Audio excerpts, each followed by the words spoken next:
सेतू पावला समाप्ती परती देखिला श्री रघुपती सुग्रीव कपीपती समवेत. कारण का विजय प्राप्त होणार आहे आणि हा असणारा विजय प्राप्त होण्याच्या उद्देशाने 400 कोसाचा समुद्र पूर्ण झाला आणि परत तटावरती प्रभू रामचंद्र राजा सुग्रीवाला सुद्धा या सागराने बघितला आणि काय म्हणतो पुढं. सममुख लंका देखो निद्राती बैसला वानरांच्या ताटी रावण मारावया उठा उठी मुलाच पोटी वानरा. सर्व वानर मंडळीला अतिशय आनंद झालेला आहे. का आनंद झालाय? आपण लंकेमध्ये कशासाठी आलो? 400 कोसाचा समुद्राचं उल्लंघन का केलंय? आपल्या स्वामींची कांता या राजा रावणाने बंदिस्त केलेली आणि राजा रावण मारायचा आणि आपल्या स्वामीची पत्नी असणारी तिची सोडवणूक करायची हा उद्देश घेऊन आलेली वानर मंडळी मात्र उतावळी झाली.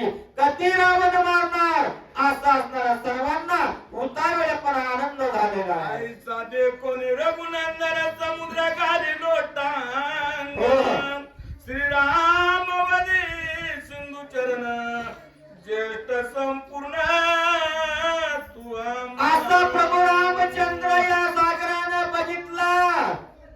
बघितल्या बरोबर नतमस्तक केलं. त्या प्रभू रामचंद्राला असणाऱ्या या सागराला लोटांगण घातलं.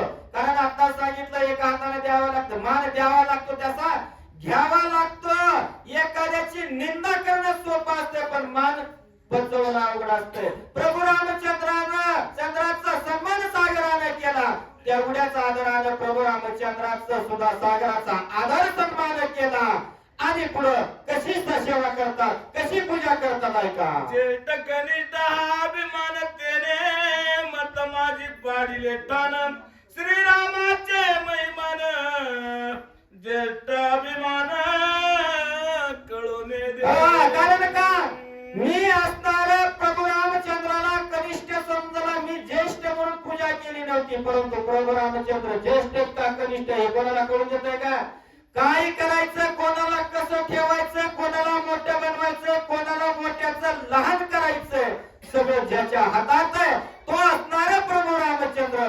मात्र आपले महिमा आपलं असणारं साम्राज्य कोणालाही कळू देत नाही असा तो महान असणारा प्रभू रामचंद्र आहे. सागर बोलतो मी उपजला सिंहवदन तो काय दाखटा प्रल्हादान ते ज्येष्ठ तू रघुनंदन दाकटेपणा तुझं. ज्या वेळेस भक्त प्रल्हादावरती असणारी वेळ आली होती त्यावेळेस भगवंत परमात्मा असणारा धावून गेला, खांबामधून प्रगट झाला. त्यावेळेस काय प्रल्हाद लहान आहे मी ज्येष्ठ आहे असा काय विचार केला होता का?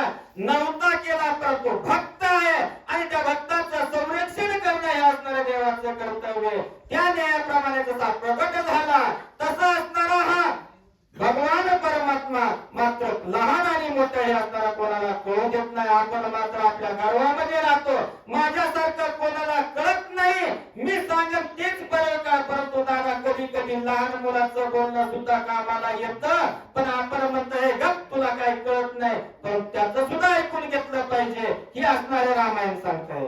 पाये पाये तारीची पाषाण तो तारू परमात्मा परिपूर्ण तुझ कैचे दाकुटे पण ज्येष्ठ पण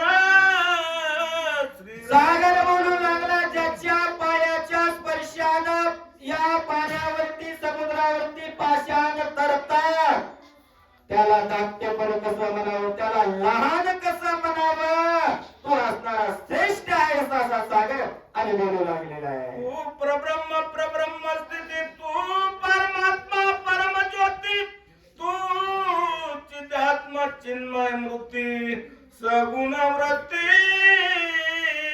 निर्गुण तवे. तुझं सगुण म्हणून की निर्गुण, कारण त्याला आकार नाही उकार नाही, सर्व ठिकाणी असणारा भरून उरलेला तो भगवंत परमात्मा आहे. आणि तो असणारा या ब्रह्मांडाचं चालक करा, तो असणारा पूर्ण ब्रह्म आहे. पाण्यावरती पाषाण तारू शकतो, तो ब्रह्मांडाला असणारा तारू शकतो.